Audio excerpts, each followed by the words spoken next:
પ્રકરણ 1 પાક ઉત્પાદન અને વ્યવસ્થાપન. પ્રસ્તાવના. પહેલી અને બૂજો ઉનાળામાં તેમના કાકાના ઘરે ગયા. તેમના કાકા એક ખેડૂત છે. એક દિવસ તેઓએ ખેતરમાં કેટલાક ઓજારો જેમ કે ખુરપી, દાતરડું, પાવડો, હળ વગેરે જોયા. બૂજો જાણવા માંગે છે કે આપણે આ ઓજારોનો ઉપયોગ ક્યાં અને કેવી રીતે કરીએ છીએ. જમીનને ખેડવા માટે લાકડાનું કે લોખંડનું હળ અને બળદ કે ટ્રેક્ટરનો ઉપયોગ થાય છે. નીંદણ દૂર કરવા ખુરપી, દાતરડું, કોદાળી જેવા સાધનોનો ઉપયોગ થાય છે. પાવડાનો ઉપયોગ પાકમાં રહેલ નીંદણને દૂર કરવામાં તેમજ જમીનને પોચી બનાવવા માટે થાય છે. તમે અભ્યાસ કરી ચૂક્યા છો કે બધા સજીવોને ખોરાકની આવશ્યકતા હોય છે. તમને યાદ હશે કે લીલી વનસ્પતિ પ્રકાશ સંશ્લેષણ દ્વારા પોતાનો ખોરાક તૈયાર કરે છે, પરંતુ પ્રાણીઓ ખોરાક બનાવી શકતા નથી. મનુષ્ય સહિત બધા જ પ્રાણીઓ પોતાનો ખોરાક જાતે જ બનાવવામાં અસમર્થ છે. તો પ્રાણીઓ ખોરાક ક્યાંથી મેળવે છે? પ્રાણીઓ પોતાનો ખોરાક વનસ્પતિ અથવા તૃણાહારી પ્રાણીઓને ખાઈને મેળવે છે.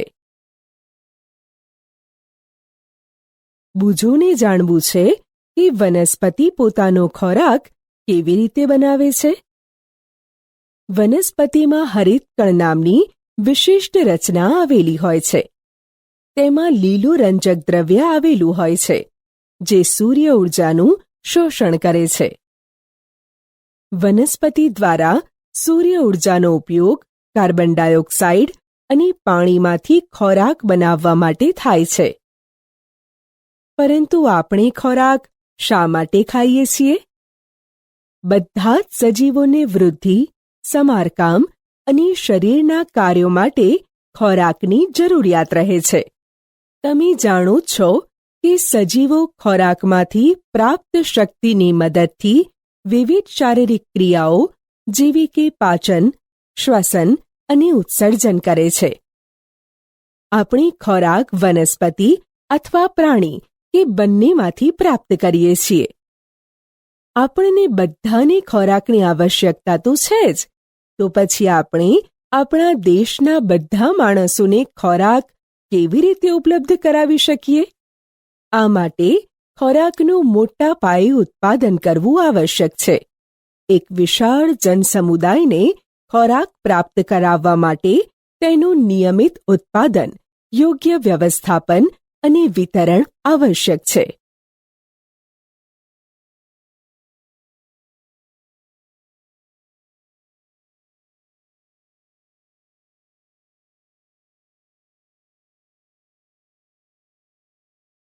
ખેત પદ્ધતિઓ. લગભગ 10,000 ઈસવીસન પૂર્વે મનુષ્ય ભટકતું જીવન જીવતો હતો. તે ખોરાક તેમજ રહેઠાણની શોધમાં સમૂહમાં એક સ્થાનેથી બીજા સ્થાને વિચરણ કરતો રહેતો હતો. તે કાચા ફળ અને શાકભાજી ખાતો હતો અને તેઓએ ખોરાક માટે પ્રાણીઓનો શિકાર કરવાનું શરૂ કર્યું. તે પોતાની સાથે વનસ્પતિઓને લઈને વિચરણ કરતો થયો. તેણે જોયું કે વનસ્પતિના બીજ જ્યારે જમીન પર પડે છે ત્યારે તેમાંથી નવો છોડ ઉત્પન્ન થાય છે.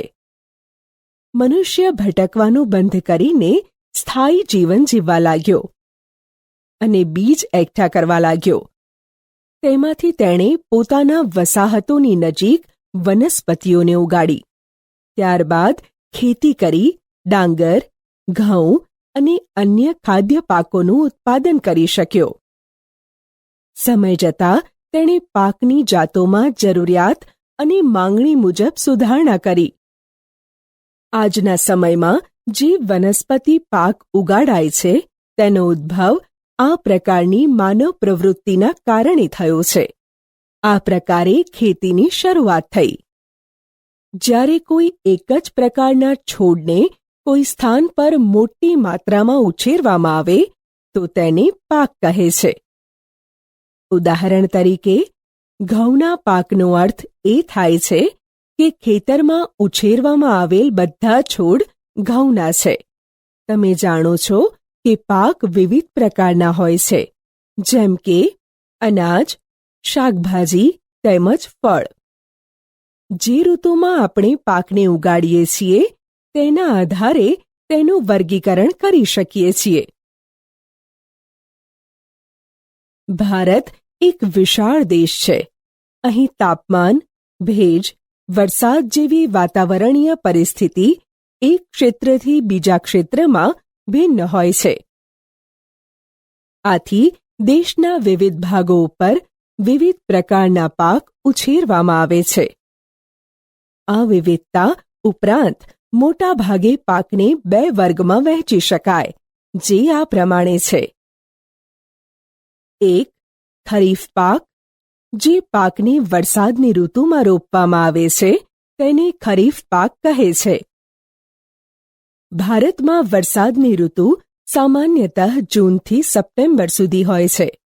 ડાંગર, મકાઈ, સોયાબીન, મગફળી, કપાસ વગેરે ખરીફ પાક છે. 2. રવિ પાક. શિયાળામાં રોપવામાં આવતા પાકને રવિ પાક કહે છે.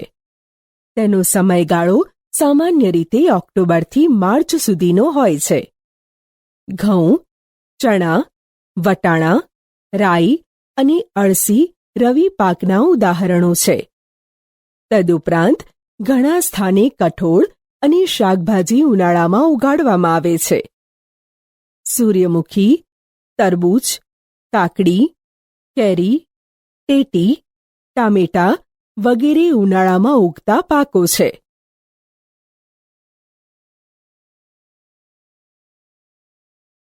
પાક ઉત્પાદનની મૂળભૂત પદ્ધતિઓ.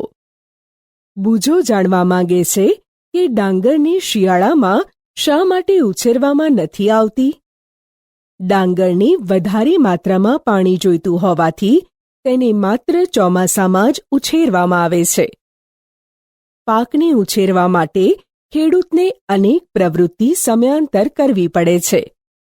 આ પ્રવૃત્તિ એવા જ પ્રકારની છે કે જેનો ઉપયોગ માળી અથવા તમે સુશોભન માટેની વનસ્પતિને તમારા ઘર આંગણે ઉછેરવા માટે કરો છો. પાક ઉત્પાદન વધારવા માટે કેટલાક ઉપાયો પ્રયોજવામાં આવે છે. આ પ્રવૃત્તિ અથવા કાર્યને ખેત પદ્ધતિઓ કહે છે.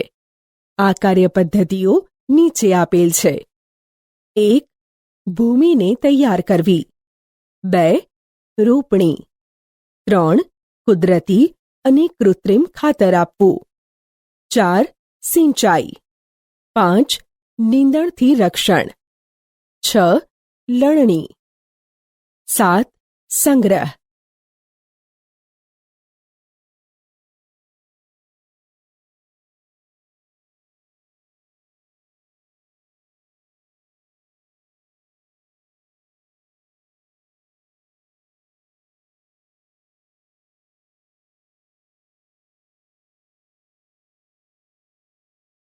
ભૂમિને તૈયાર કરવી. પાક ઉછેરતા કે રોપતા પહેલા ભૂમિને તૈયાર કરવી તે પ્રથમ ચરણ છે. માટીને ઉલટાવવી અને પોચી બનાવવી તે ખેતીનું મહત્વપૂર્ણ કાર્ય છે. આથી મૂળ જમીનમાં ઊંડાઈ સુધી જઈ શકે છે. પોચી માટી શા માટે મૂળને શ્વસન કરવામાં સહાય કરે છે? જમીન ખેડવાથી તેમાં વાયુ વિનિમય સરળ બને છે. હવાની અવરજવર વધે છે. આથી હવા જમીનના ઊંડા સ્તરો સુધી પહોંચે છે. વનસ્પતિના મૂળ માટે જમીનમાં રહેલી હવા જરૂરી છે, જેથી મૂળ વધારે મજબૂત રીતે અને ઊંડે સુધી ઉગે છે. પોચી માટીમાં રહેતા અળસિયા અને સૂક્ષ્મજીવોની વૃદ્ધિ કરવામાં સહાય કરે છે. આ સજીવો ખેડૂતના મિત્રો છે, કારણ કે તે માટીને ઉપર નીચે કરીને પોચી કરે છે. તેમાં સડતા સેન્દ્રિય પદાર્થો ઉમેરે છે. પરંતુ શા માટે માટીને ઉપર નીચે અને પોચી કરવી આવશ્યક છે? જમીન ખેડવાથી જમીનમાં રહેલા ઢેફા ભાંગીને જમીનના કણ છૂટા પડે છે. જમીનના કણો છૂટા પડતા જમીનની ભેજ ધારણ શક્તિ વધે છે. આથી જમીનમાં પાણી વધુ પ્રમાણમાં શોષાય છે અને વાવેલી વનસ્પતિના મૂળ જમીનમાં સહેલાઈથી ફેલાઈ શકે છે. ખેડ કરવાથી જમીનની માટી ઉપર નીચે થાય છે, તેથી જમીન પોચી બને છે, જે વાવણી માટે અનુકૂળ છે. માટીમાં ખનિજ, પાણી, વાયુ તથા કેટલાક સજીવો જોવા મળે છે. તદુપરાંત મૃત વનસ્પતિ તેમજ પ્રાણીઓ પણ જમીનમાં જોવા મળતા સજીવો દ્વારા વિઘટન પામે છે. આ રીતે મૃતદેહમાં જોવા મળતા કેટલાક પોષક તત્વો જમીનમાં ભળી જાય છે. આ પોષક દ્રવ્યો વનસ્પતિઓ દ્વારા શોષણ પામે છે. ઉપરની સપાટી પરની કેટલાક સેન્ટીમીટર સુધીની જ ભૂમિ વનસ્પતિની વૃદ્ધિમાં સહાય કરતી હોવાથી તેને ઉલટાવવાથી અને પોચી કરવામાં આવે તો પોષક તત્વોયુક્ત ભૂમિ ઉપરની તરફ આવી જાય છે અને વનસ્પતિ આ પોષક પદાર્થોનો ઉપયોગ કરી શકે છે. એટલા માટે માટીને ઉપર નીચે અને પોચી કરવી પાક રોપવા માટે અત્યંત મહત્વપૂર્ણ છે.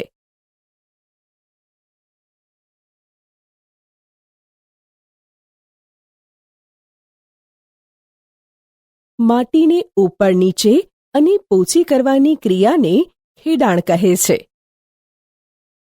આ પ્રક્રિયાને હળ ચલાવીને કરવામાં આવે છે. હળ લાકડાનું અથવા લોખંડનું બનેલ હોય છે. જો માટી અત્યંત સૂકી હોય તો ખેડની અગાઉ તેને પાણી આપવાની જરૂર પણ પડી શકે છે. ખેડેલ ખેતરમાં માટીના મોટા મોટા ભાગ પણ હોઈ શકે છે. તેને ઢેફા કહે છે. તેને એક પાટિયાની મદદથી તોડવા આવશ્યક હોય છે.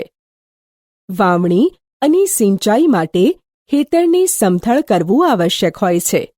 આ કાર્ય સમાર દ્વારા કરવામાં આવે છે. પોચી જમીન પર સૂર્યનો તાપ પડવાથી તેમાં રહેલા જીવજંતુઓ નિયંત્રિત થાય છે. તેઓ સૂર્યના તાપથી મરી જાય છે.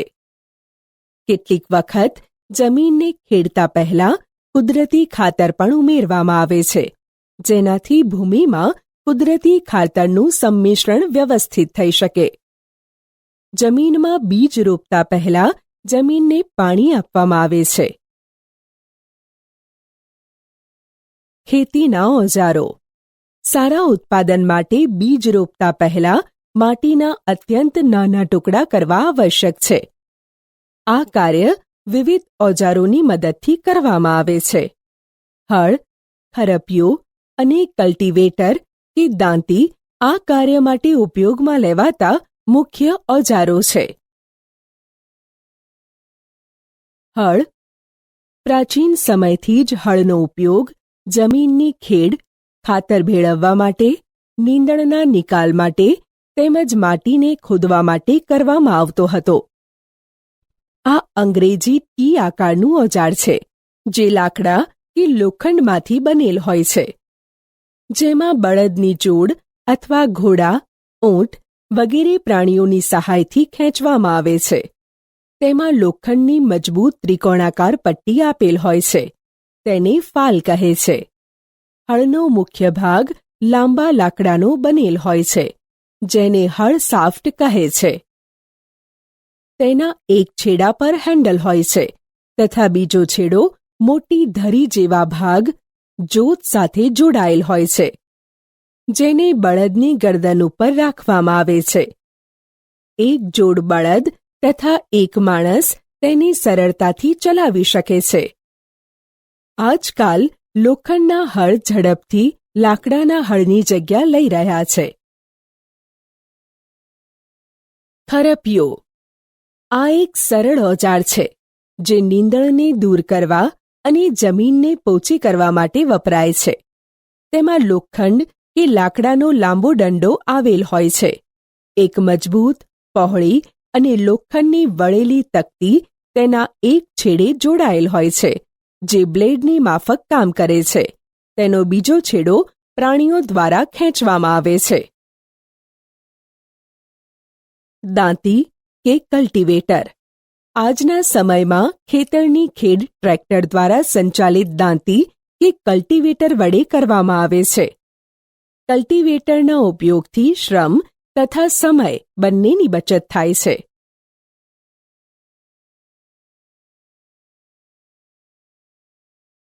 વાવણી. વાવણી પાક ઉત્પાદનનો સૌથી મહત્વનો તબક્કો છે.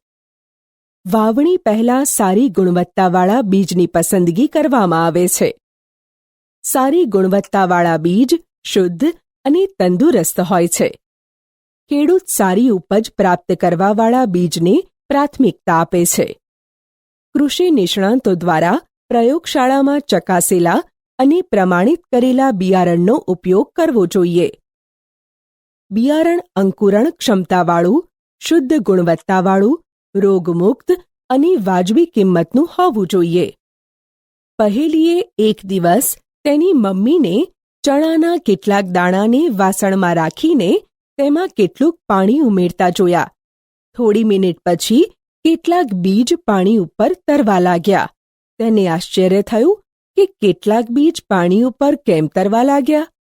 તો ચાલો આપણે આનું કારણ જાણવા એક પ્રવૃત્તિ કરીએ. પ્રવૃત્તિ. એક બીકર લઈને તેને પાણીથી અડધું ભરી દો. તેમાં એક મુઠ્ઠી ભરીને ઘઉંના દાણા નાખો અને તેને બરાબર હલાવો. કેટલાક સમય સુધી રાહ જુઓ. શું કેટલાક બીજ પાણી ઉપર તરવા લાગ્યા? જે બીજ પાણીમાં તળિયે બેસી જાય છે તે ભારે હોય છે અને તે સારા બીજ છે. બીજ કીટકો દ્વારા અડધા ખવાયેલા કે કોઈ રોગ વડે ક્ષતિગ્રસ્ત હોવાથી પોલા અને વજનમાં હલકા થઈ જાય છે, એટલે તે પાણી પર તરવા લાગે છે. સારા બીજ, સ્વસ્થ બીજ ને ક્ષતિગ્રસ્ત બીજથી અલગ કરવાની આ એક સારી રીત છે. વાવણી પહેલા બીજ રોપવાના ઓજારો વિશે જાણવું આવશ્યક છે. પરંપરાગત ઓજાર. પરંપરાગત રીતે બીજની વાવણી કરવા માટે વાપરવામાં આવતું ઓજાર ગળણી આકારનું હોય છે. બીજને ગળણીની અંદર નાખવાથી તે ધારદાર અણીવાળા છેડાયુક્ત 2 કે 3 પાઇપમાંથી પસાર થાય છે. આ છેડાઓ માટીમાં ખૂંપીને ત્યાં બીજનું સ્થાપન કરે છે. વાવણીઓ. આજના જમાનામાં ટ્રેક્ટર દ્વારા સંચાલિત વાવણીઓ કે સીડ ડ્રીલનો ઉપયોગ થાય છે. તેના દ્વારા બીજને સમાનાંતરે તેમજ ઊંડાઈએ વવાય છે. સાથે તે એ પણ સુનિશ્ચિત કરે છે કે રોપણી પછી બીજ માટી દ્વારા ઢંકાયેલું રહે. એનાથી પક્ષીઓ દ્વારા બીજને થતું નુકસાન અટકાવી શકાય છે. સીડ ડ્રીલ દ્વારા રોપણી કરવાથી સમય અને મહેનત બંનેનો બચાવ થાય છે. બુજોની શાળા નજીક નર્સરી છે. તેણે જોયું છે કે છોડને નાની નાની કોથળીઓમાં રાખેલા હોય છે. તેમને કોથળીઓમાં કેમ રાખેલા હોય છે? નાના છોડને અનુકૂળ પરિસ્થિતિ આપવા માટે કોથળીઓમાં રાખવામાં આવે છે અને જ્યારે આ છોડ સારી રીતે ઉગી જાય એટલે તેને કુંડામાં કે જમીનમાં ઉગાડવામાં આવે છે, જ્યાં તેની ફરી વૃદ્ધિ થાય છે. ધાન્ય જેવા કેટલાક છોડના બીજને પહેલા નર્સરીમાં ઉગાડવામાં આવે છે. છોડ તૈયાર થઈ જાય ત્યારે તેને મનુષ્ય દ્વારા ખેતરમાં રોપવામાં આવે છે. કેટલાક જંગલના વૃક્ષો તેમજ પુષ્પીય વનસ્પતિઓને પણ નર્સરીમાં ઉગાડવામાં આવે છે. છોડને સૂર્યનો પ્રકાશ, પોષક તત્વો તેમજ પાણી પૂરતા પ્રમાણમાં પ્રાપ્ત થાય છે. અત્યંત ગીચતાપણું રોકવા માટે કેટલાક છોડને દૂર કરી દેવામાં આવે છે.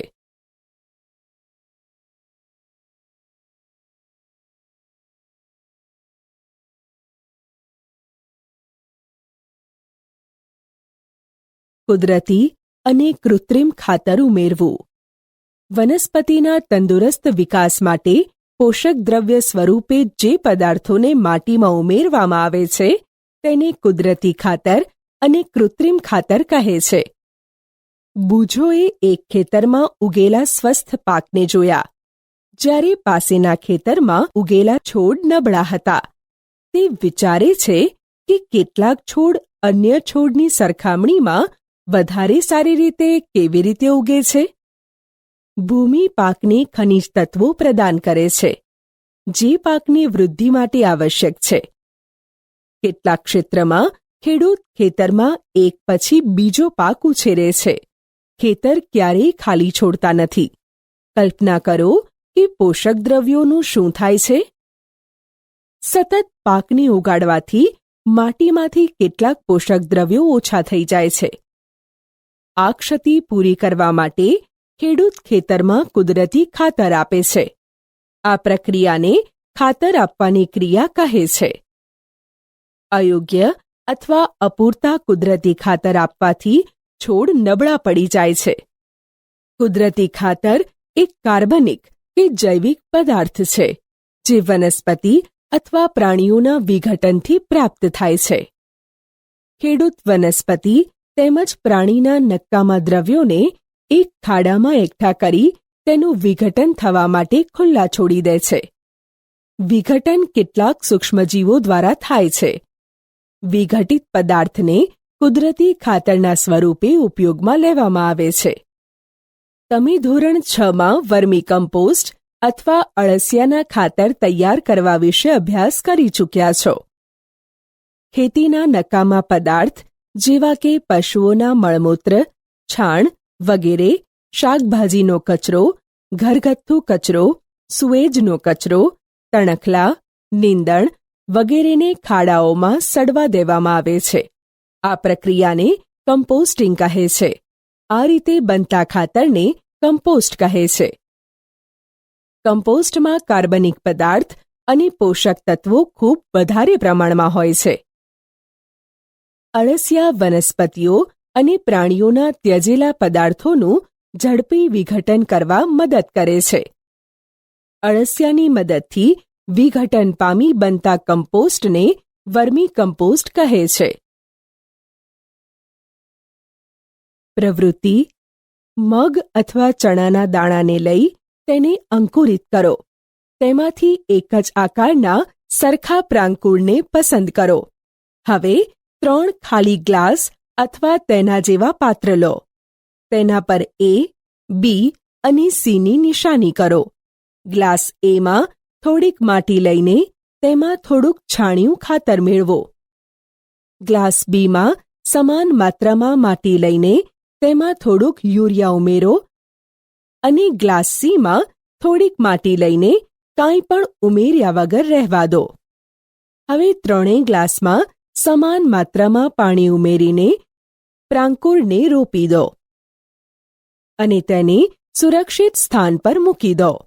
7 થી 10 દિવસ પછી તેની વૃદ્ધિનો અભ્યાસ કરો. શું ત્રણેય ગ્લાસમાં છોડની વૃદ્ધિની માત્રા એક સમાન છે? કયા ગ્લાસમાં છોડની વૃદ્ધિ સારી છે? કયા ગ્લાસમાં છોડની વૃદ્ધિ સૌથી ઝડપી છે?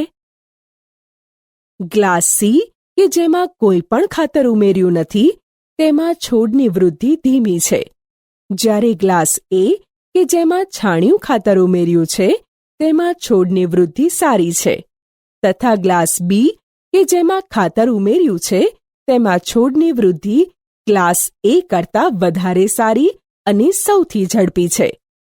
આમ આપણે કહી શકીએ કે છોડની સારી અને પૂરતી વૃદ્ધિ માટે ખાતર જરૂરી છે. કૃત્રિમ ખાતર એવા રાસાયણિક પદાર્થ છે જે વિશેષ પોષક દ્રવ્યોથી સમૃદ્ધ હોય છે.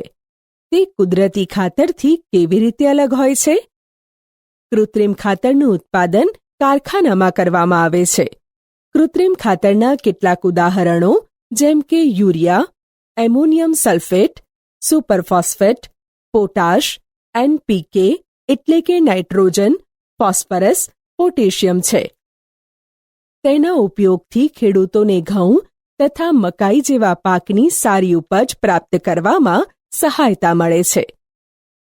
પરંતુ કૃત્રિમ ખાતરના અત્યંત વધારે ઉપયોગથી જમીનની ફળદ્રુપતામાં ઘટાડો થાય છે. તે જલ પ્રદૂષણનો પણ સ્ત્રોત છે. એટલે જમીનની ફળદ્રુપતા બનાવી રાખવા માટે આપણે કૃત્રિમ ખાતરના સ્થાને કુદરતી ખાતરનો ઉપયોગ કરવો જોઈએ. અથવા 2 વખત પાક લો તેની વચ્ચે ખેતરને કેટલાક સમય સુધી કાંઈ પણ વાવ્યા વગર ખાલી રાખવું જોઈએ. કુદરતી ખાતરના ઉપયોગથી જમીનના બંધારણ તેમજ જલ સંગ્રહ ક્ષમતામાં વધારો થાય છે. તેનાથી જમીનમાં બધા જ પોષક તત્વોની પૂર્તિ થાય છે. જમીનમાં પોષક દ્રવ્યોની પૂર્તિ માટેની અન્ય એક રીત છે પાકની ફેરબદલી. તેમાં એક પાકને ઉછેર્યા બાદ ખેતરમાં બીજા અન્ય પ્રકારના પાકનો વારાફરતી ઉછેર કરવામાં આવે છે.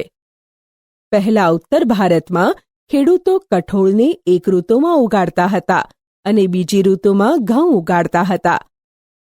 તેનાથી જમીનમાં નાઇટ્રોજનની પૂર્તતા થતી હતી. ખેડૂતોને આ પદ્ધતિ સ્વીકારવા માટે પ્રોત્સાહિત કરવામાં આવે છે. અગાઉના ધોરણમાં તમે રાઇઝોબિયમ બેક્ટેરિયા વિશે અભ્યાસ કરી ચૂક્યા છો કે તે શિંબી કુળની વનસ્પતિના મૂળની મૂળ ગંડિકાઓમાં જોવા મળે છે. તેઓ વાતાવરણમાં રહેલા નાઇટ્રોજનનું સ્થાપન કરે છે. કોષ્ટકમાં કૃત્રિમ ખાતર અને કુદરતી ખાતર વચ્ચેનો ભેદ દર્શાવવામાં આવ્યો છે. 1. કૃત્રિમ ખાતર એક અકાર્બનિક ક્ષાર છે. કુદરતી ખાતર એક પ્રાકૃતિક પદાર્થ છે જે છાણ, માનવના નકામા પદાર્થો તેમજ વનસ્પતિના અવશેષોના વિઘટનથી પ્રાપ્ત થાય છે. 2. કૃત્રિમ ખાતરનું નિર્માણ કારખાનામાં થાય છે. કુદરતી ખાતર ખેતરમાં બનાવી શકાય છે. 3. કૃત્રિમ ખાતરથી જમીનને સેન્દ્રિય પદાર્થો પ્રાપ્ત થતા નથી. કુદરતી ખાતરથી જમીનને ભરપૂર માત્રામાં સેન્દ્રિય પદાર્થો કે સડતા કાર્બનિક પદાર્થો પ્રાપ્ત થાય છે. 4. કૃત્રિમ ખાતરમાં વનસ્પતિ માટે જરૂરી પોષક દ્રવ્યો જેવા કે નાઇટ્રોજન, ફોસ્ફરસ અને પોટેશિયમ ભરપૂર માત્રામાં હોય છે. કુદરતી ખાતરમાં વનસ્પતિ માટે જરૂરી પોષક દ્રવ્યો તુલનાત્મક રીતે ઓછી માત્રામાં હોય છે. કુદરતી ખાતરના ફાયદા. જૈવિક ખાતરને કૃત્રિમ ખાતરની તુલનામાં વધારે સારું ગણવામાં આવે છે, જેના મુખ્ય કારણ તેનાથી જમીનની જલધારણ ક્ષમતામાં વધારો થાય છે. તેનાથી જમીન છિદ્રાળુ થઈ જાય છે, જેનાથી વાયુ વિનિમયમાં સરળતા પ્રાપ્ત થાય છે. તે ફાયદાકારક સૂક્ષ્મજીવોમાં વધારો કરે છે. જમીનના બંધારણમાં સુધારો કરે છે.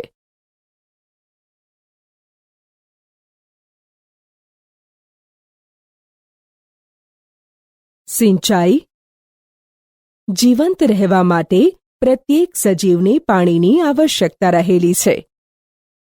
વનસ્પતિના ફૂલ, ફળ તથા બીજની વૃદ્ધિ તેમજ વિકાસ માટે પાણીનું વિશેષ મહત્વ છે. વનસ્પતિના મૂળ દ્વારા પાણીનું શોષણ થાય છે, જેની સાથે ખનિજો અને ખાતરોનું પણ શોષણ થાય છે. વનસ્પતિમાં લગભગ 90% પાણી હોય છે.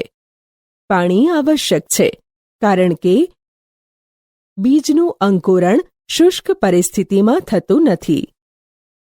પાણીમાં ઓગળેલા ખનિજોનું વહન વનસ્પતિના પ્રત્યેક ભાગમાં થાય છે.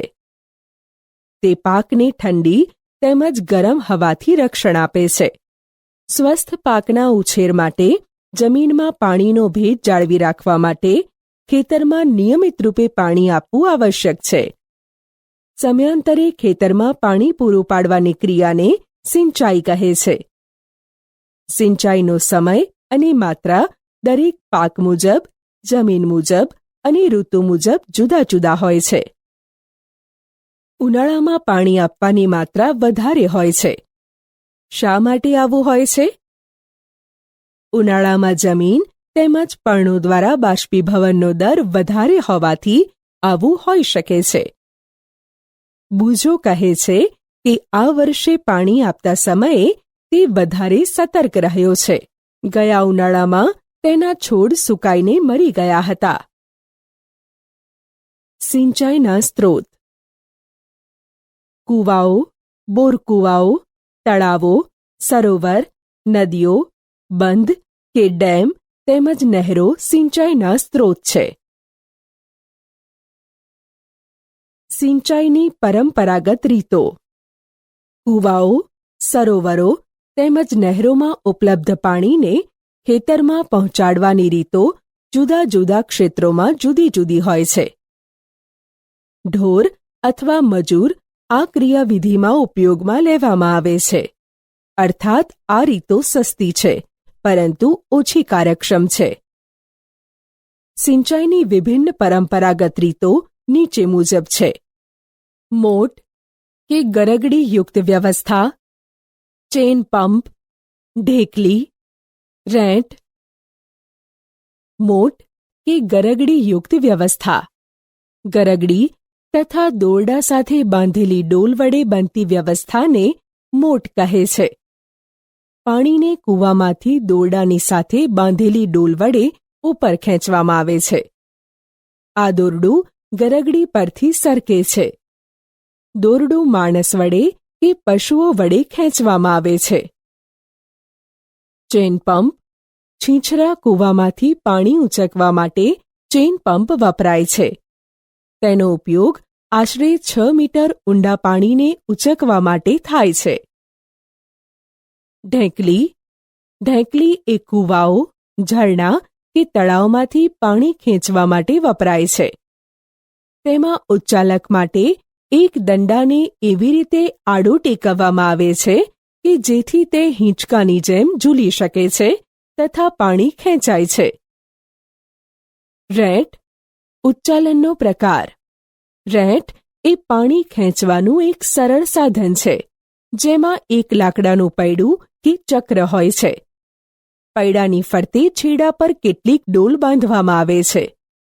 આ વ્યવસ્થા કૂવામાં અડધી ડૂબેલી હોય છે. પૈડાને બળદો સાથે એવી રીતે જોડવામાં આવે છે કે જેથી બળદો એક ચક્કર ફરે તેની સાથે પૈડું પણ ફરે છે.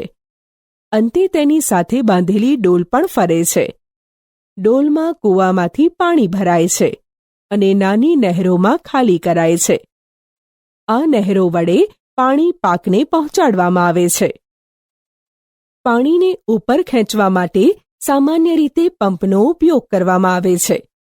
પંપ ચલાવવા માટે ડીઝલ, બાયોગેસ, વિદ્યુત ઉર્જા તેમજ સૌર ઉર્જાનો પણ ઉપયોગ કરવામાં આવે છે. આધુનિક સિંચાઈ પદ્ધતિઓ: સિંચાઈની આધુનિક પદ્ધતિઓ દ્વારા આપેલ પાણીનો કરકસરપૂર્ણ ઉપયોગ કરી શકીએ છીએ. મુખ્ય પદ્ધતિઓ નીચે મુજબ છે. 1. ફુવારા પદ્ધતિ: આ પદ્ધતિનો ઉપયોગ અસમતલ ભૂમિ માટે કરવામાં આવે છે, જ્યાં પાણી ઓછી માત્રામાં હાજર હોય છે. કાટખૂણે પાઇપના ઉપરી છેડા પર ફરતી નોઝલો લગાડવામાં આવેલ હોય છે. આ પાઇપ નિશ્ચિત અંતરે મુખ્ય પાઇપ સાથે જોડાયેલ હોય છે. જ્યારે પંપની મદદથી પાણી મુખ્ય પાઇપમાં પહોંચાડવામાં આવે છે, ત્યારે તે ફરતી નોઝલમાંથી બહાર નીકળે છે. પાણીનો છંટકાવ છોડ ઉપર એવી રીતે થાય છે જેમ કે વરસાદ પડતો હોય. ફુવારા પદ્ધતિ રેતાળ જમીન માટે ખૂબ ઉપયોગી છે. 2. ટપક પદ્ધતિ: આ પદ્ધતિ વડે પાણી ટીપે ટીપે છોડના મૂળમાં પડે છે. આથી તેને ટપક પદ્ધતિ કહે છે. ફળ આપતી વનસ્પતિના બગીચા તેમજ વૃક્ષોને પાણી આપવાની આ સર્વોત્તમ પદ્ધતિ છે. આનાથી છોડને ટીપે ટીપે પાણી પ્રાપ્ત થાય છે. આ પદ્ધતિમાં પાણીનો વ્યય થતો નથી, એટલે આ પદ્ધતિ પાણીની અછતવાળા વિસ્તારોમાં એક વરદાન સમાન છે.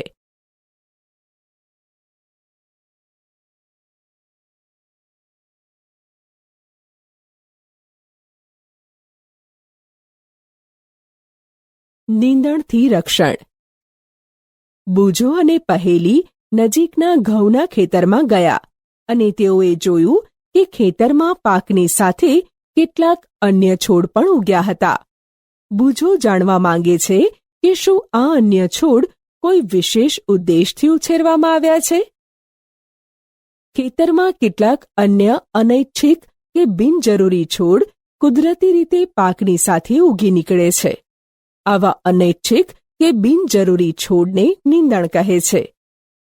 ગાડરિયું, ગાજર ઘાસ, મોથા, ઘાસ, દારૂડી વગેરે નીંદણના ઉદાહરણો છે.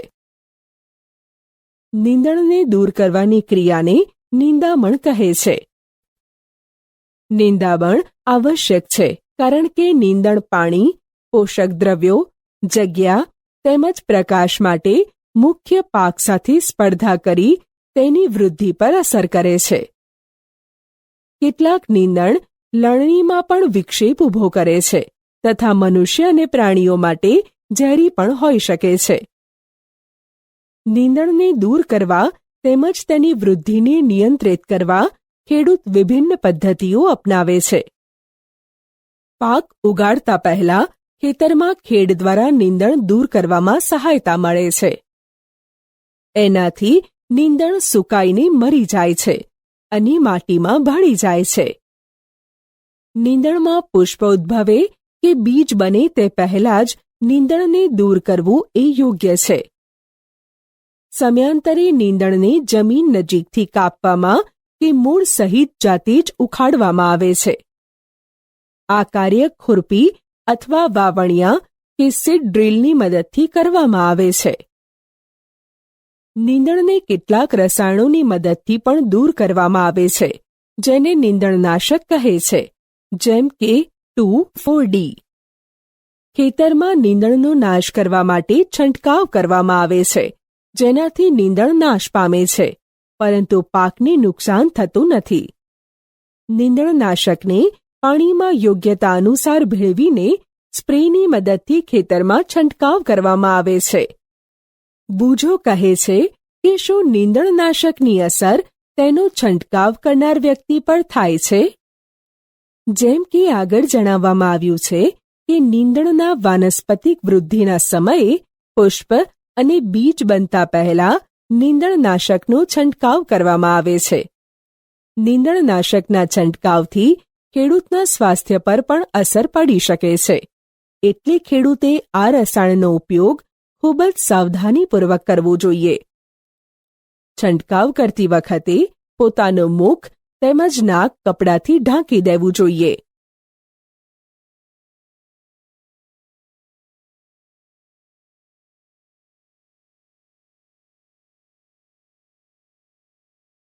લણણી. પાકની લણણી એક અગત્યનું કામ છે. પાક જ્યારે પૂર્ણ પરિપક્વ થઈ જાય ત્યારે તેને કાપવાની ક્રિયાને લણણી કહે છે. કેટલાક પાકની લણણી તે સંપૂર્ણ પાકે તે પહેલા કરવામાં આવે છે, જેમ કે ફળો જેવા કે ટમેટા, કેરી, સીતાફળ, ચીકુ વગેરે. લણણી દરમિયાન કાં તો છોડને ખેંચીને ઉખાડી લેવાય છે અથવા તેને જમીનથી નજીકના અંતરેથી કાપી લેવામાં આવે છે.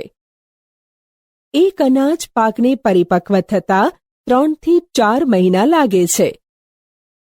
આપણા દેશમાં દાંતરડાની મદદથી હાથ વડે લણણી કરવામાં આવે છે અથવા એક મશીનનો ઉપયોગ કરવામાં આવે છે જેને હાર્વેસ્ટર કહે છે. કાપવામાં આવેલ પાકમાંથી બીજ અથવા દાણાઓને ભૂસામાંથી અલગ કરવાના હોય છે તેને થ્રેશિંગ કહે છે. આ બંને કાર્ય કમ્બાઇન મશીન દ્વારા કરવામાં આવે છે, જે હકીકતમાં હાર્વેસ્ટર તથા થ્રેસર બંનેનું સંયુક્ત સ્વરૂપ છે. લણણી બાદ છોડના ઠૂંઠા ક્યારેક ખેતરમાં જ રહી જાય છે, જેને ખેડૂત આગ લગાડી દે છે. પહેલી આ ટુકડાઓને ખેતરમાં સળગાવવાથી ચિંતિત છે. તે જાણે છે કે તેના લીધે પ્રદૂષણ થાય છે. તેનાથી ખેતરમાં રહેલ પાકને આગ લાગવાનો પણ ખતરો છે. નાના ખેતરવાળા ખેડૂતો અનાજના દાણાઓને ઉપણવા જેવી ક્રિયા દ્વારા અલગ કરે છે. ઉપણવાની ક્રિયામાં હલકા પદાર્થો જેવા કે ફોતરાને પવનની મદદથી દૂર કરવામાં આવે છે. અનાજને ઉપણવાથી તે સ્વચ્છ થાય છે. લણણી ઉત્સવો. 3-4 મહિનાના અથાગ પરિશ્રમ પછી લણણી ઉત્સવનો સમય આવે છે. ઊભા પાકનું સુવર્ણ દ્રશ્ય ખેડૂતના હૃદયમાં ઉલ્લાસ તેમજ સારા સમયનો ભાવ સંચાર કરે છે. આ સમય થોડોક આરામ કરવાનો તથા ખુશી મનાવવાનો હોય છે, કારણ કે આગળની ઋતુના પ્રયત્નનું ફળ પ્રાપ્ત થાય છે.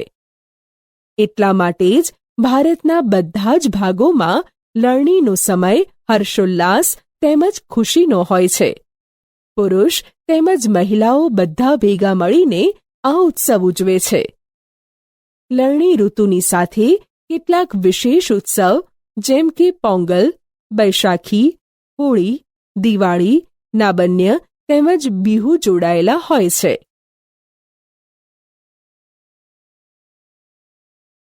સંગ્રહ. ઉત્પાદનનો સંગ્રહ એક મહત્વપૂર્ણ કાર્ય છે. જો ધાન્ય પાકને વધારે સમય સુધી રાખવાના હોય તો તેને ભેજ, કીટકો, ઉંદરો તથા સૂક્ષ્મજીવોથી સુરક્ષિત રાખવા પડશે.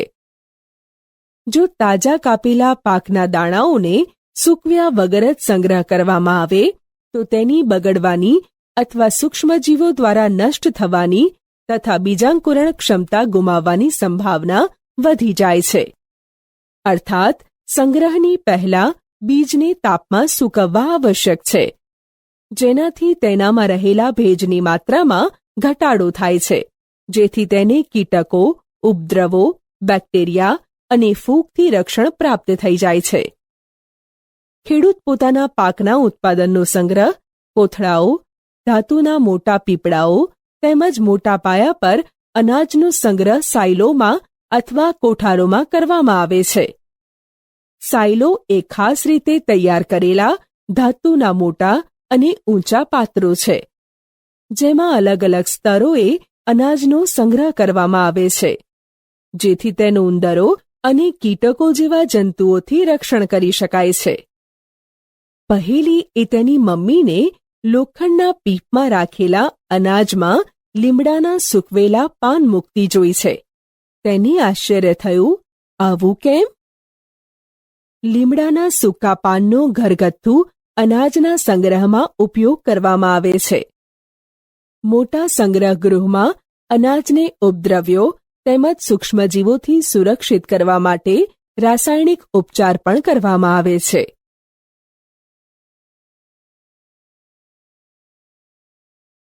પ્રાણીઓ દ્વારા ખોરાક. તમારી નોટબુકમાં વિભિન્ન પ્રકારના ખોરાકનું લિસ્ટ બનાવો કે જે આપણને પ્રાણીઓમાંથી પ્રાપ્ત થાય છે. દૂધ આપણને ગાય, ભેંસ, બકરી, ઊંટડી વગેરેમાંથી પ્રાપ્ત થાય છે. મરઘી આપણને ઈંડા આપે છે. ઝીંગા, માછલી, કરચલા વગેરેનો સમુદ્રી ખોરાક તરીકે ઉપયોગ થાય છે. મધમાખી ફૂલોના રસમાંથી મધ બનાવે છે, જેનો આપણે ખોરાક તરીકે ઉપયોગ કરીએ છીએ. આ કોષ્ટકને પૂર્ણ કર્યા બાદ તમે જોયું હશે કે વનસ્પતિઓની જેમ પ્રાણીઓ પણ આપણને વિભિન્ન પ્રકારના ખોરાક પદાર્થ પ્રદાન કરે છે. સમુદ્રના તટીય ક્ષેત્રોમાં રહેતા લોકો મુખ્ય આહાર તરીકે માછલીનો ઉપયોગ કરે છે. અગાઉના ધોરણમાં વનસ્પતિઓમાંથી પ્રાપ્ત થતા ખાદ્ય પદાર્થો વિશે તમે અભ્યાસ કરી ચૂક્યા છો. આપણે અત્યારે અભ્યાસ કર્યો કે પાક ઉત્પાદનના વિભિન્ન તબક્કા હોય છે: બીજની પસંદગી, રોપણી વગેરે. તેવી જ રીતે ઘરમાં અથવા ખેતરમાં રાખવામાં આવતા પાલતુ પ્રાણીઓને યોગ્ય ખોરાક, રહેઠાણ તેમજ તેની દેખરેખ પણ અતિ આવશ્યક હોય છે. જ્યારે આને મોટા પાયા પર કરવામાં આવે છે ત્યારે તેને પશુપાલન કહે છે. તંદુરસ્તી માટે માછલી એ એક સારો ખોરાક છે. આપણે કોડ લીવર ઓઇલ માછલીમાંથી મેળવીએ છીએ, જેમાં વિટામિન ડી વધારે માત્રામાં હોય છે.